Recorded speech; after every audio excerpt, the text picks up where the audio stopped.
সন্মানীয় কৰ্মচাৰী আৰু পেঞ্চনাৰসকল জনাই আছোঁ এটা বহুত গুৰুত্বপূৰ্ণ ভাল খবৰ যে কৰ্মচাৰী আৰু পেঞ্চনাৰসকলৰ যি ডিএ সেইটো 63%লৈকে বৰ্তমানলৈকে বৃদ্ধি পাইছে আৰু 1% বৃদ্ধি পোৱাৰ পূৰ্ণ সম্ভাৱনা আছে। তো এই সম্পৰ্কে আপোনালোকক সবিশেষ জনাই যাম যে কিহৰ ভিত্তিত কৈছোঁ। তো আপোনালোকে অলপ ধৈৰ্য ধৰি শেষলৈকে ভিডিঅ'টো ভালকৈ চাই যাব। তো আসলতে ভাৰত চৰকাৰে government of India ministry of labour and employment labour ব্যুৰোৰ ফালৰ পৰা প্ৰত্যেক মাহৰ শেষত এটাকে প্ৰেছ ৰিলিজ ওলায় আৰু তাতে বস্তু বাহিনীৰ যি দাম বৃদ্ধি পাইছে তাৰ ওপৰত ভিত্তি কৰি ডিএ কি পৰিমাণে বৃদ্ধি পায় সেই সম্পৰ্কে আমি জানিব পাৰি। তো এইটো আসলতে মে' মাহৰ যিটো প্ৰেছ ৰিলিজ সেইটো ওলাইছে, জুন মাহৰো ওলাব আৰু জুন মাহৰ শেষতহে আসলতে ফাইনেল কিমান পাৰ্চেণ্ট ডিএ বৃদ্ধি পাব সেইটো আমি গম পাম আৰু এইটো 64লৈকে পোৱাৰ সম্ভাৱনা আছে। তো এইটো চাই লওক কি লিখিছে প্ৰেছ ৰিলিজত যে consumer price index for industrial workers এইটো মে' মাহৰ কাৰণে ওলাইছে।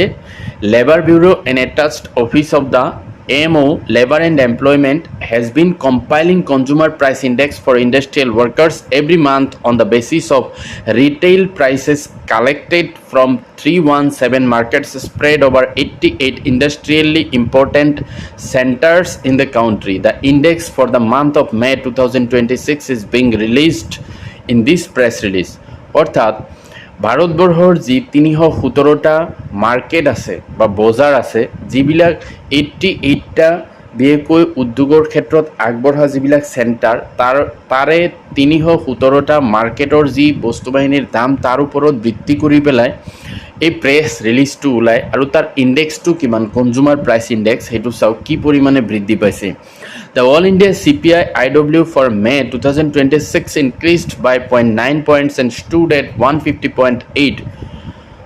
অর্থাৎ মে মাহত এই যিটো CPI IW ইণ্ডেক্স বা consumer price index for industrial workers এইটো 0.9 বৃদ্ধি পাই 150.8 হৈ গৈছে আৰু যিটো 2026ৰ মে মাহত 4.72% year-on-year inflation for the month of May 2026 stood at 4.72% compared to 2.93 in May 2025. অর্থাৎ May 2025ত যিটো ইনফ্লেশ্যন ৰেট 2.93 আছিলে এইটো May 2026ত কিমান হৈ গৈছে 4.72%। এইটো চাব পাৰিছে ইনফ্লেশ্যন ৰেটটো কি পৰিমাণে বৃদ্ধি পাইছে এক বছৰত।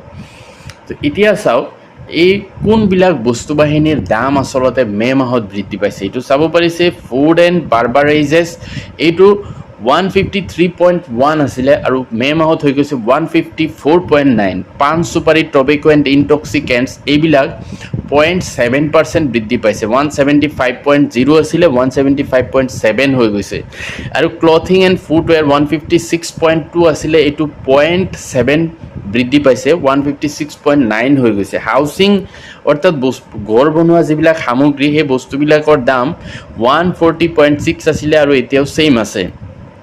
ফুয়েল এণ্ড লাইট এইটো 159.4 আছিলে কিন্তু মে মাহত বৃদ্ধি পাই কিমান হৈছে 159.6 আৰু মিছচেলেনাছ 146.7 আছিলে আৰু মে মাহত হৈছে 147.3। এনেকৈ 149.9ৰ পৰা 150.8 হৈ গৈছে আৰু গ্ৰাফটো চাব পাৰিছে এনেকুৱা পৰিমাণে বৃদ্ধি পাইছে। তো এতিয়া আমি চাম ডিএ কেলকুলেটৰত যে CPI IW ইণ্ডেক্স বহালে আমাৰ ডিএ কিমান দেখায় এইটো চাই ল'ব।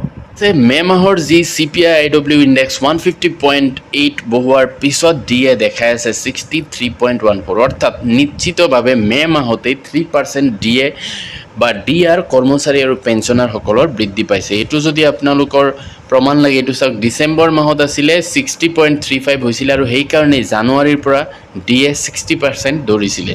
গতিকে আপোনালোকে এতিয়া নিশ্চয় গম পালে যে 3% বৃদ্ধি পাইছে আৰু যদি বস্তু বাহিনীৰ দাম যেহেতু বৃদ্ধি পাই আছে তো 64 হোৱাৰ সম্ভাৱনা আছে। অৰ্থাৎ ডিএ বা ডিআৰ 4% বৃদ্ধি পোৱাৰ পূৰ্ণ সম্ভাৱনা আছে।